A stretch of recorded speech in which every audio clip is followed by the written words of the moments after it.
Floating itself was very cathartic, very therapeutic, got me in touch with my soul and really helped quiet my mind. Totally. And it was amazing that I only went in for 1 hour, and I came out feeling like I had sat down and been meditating for hours. Right. Me too. The first time I floated, I hit a state of alpha, theta, brainwave chemistry. And the reason I know that is because I've done alpha training with another phenomenal genius named Jim Hart, who's got the most sophisticated neurofeedback program in, again, the Western Hemisphere. That was a week-long training. And so I know what that alpha state looks like. And now I remember coming out of the tank, and I was in a deep, consistent, strong alpha state, which in the alpha state is like it's a meditative state. Alert, focused, heart-centered, easy mind, very present. I was in an alpha state for about 36 hours after my first float, and I was obviously hooked. And then I started researching float therapy. And float therapy takes care of the primary it really helps support. Wouldn't be fair to say it totally takes care of all of it all the time. It really supports the 4 primary reasons that people go see their physicians. 4 reasons people go see their physicians is to stress manage, to weight manage, to pain manage, and to get off of medications. Principally antidepressants. And consistently being in the tank will support the recovery process in doing all 4 of those. Completely natural, because what it does is it resets the neuroendocrine system.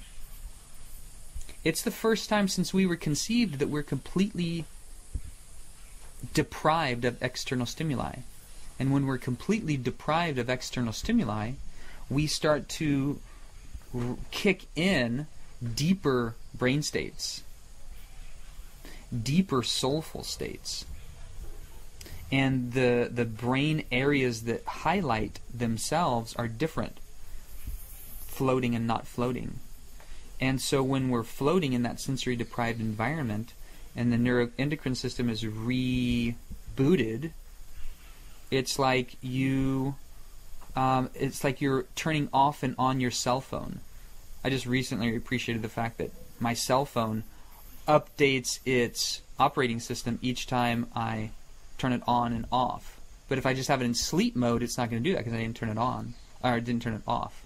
So when I turn off my neuroendocrine system by quieting this prefrontal cortex, by quieting the searching part of our kind of human brain, it reboots the neurochemistry. So now I'm accessing a new operating system. Again, this is an epigenetic influence for our genetic potential to reoptimize our neurochemistry. So float therapy, if you can get into a tank, will be a massive, massive ally in helping to specifically come off of antidepressant medications. And you can just Google flotation tank centers. They're starting to pop up all over the country. All over the place. Mainly with the help of Joe Rogan, Totally. definitely publicizing them. He's such an amazing man. And I really think it's becoming the new tanning spas or Totally. new yoga centers, Right. these flotation centers. So This just is Google your city. frontier medicine. Yeah. We're seeing the leading edge of a new renaissance in frontier medicine. One of those pillars is flotation therapy. And so that would be like maybe the 4th part, clean up the diet, get in nature, get a coach, start floating, and map out your goals. And then once you've got all of that done, then a good rule of thumb is with medication, try 10% reductions at a time. And on a quicker, and again, this would be a fairly conservative approach, because I cold turkeyed, coming off of Cylert, which is a cousin of Ritalin, when I had narcolepsy, because I didn't want to be on it anymore. You cold turkeyed your antidepressants after not being on for so long. Yeah, but it gave me, I felt like I was having seizures, and Totally. I'd get tremors Right. going through my body, Right. and it was really scary. That's another reason to float. Because floating in that magnesium sulfate, ideally we have the whole trace mineral compendium.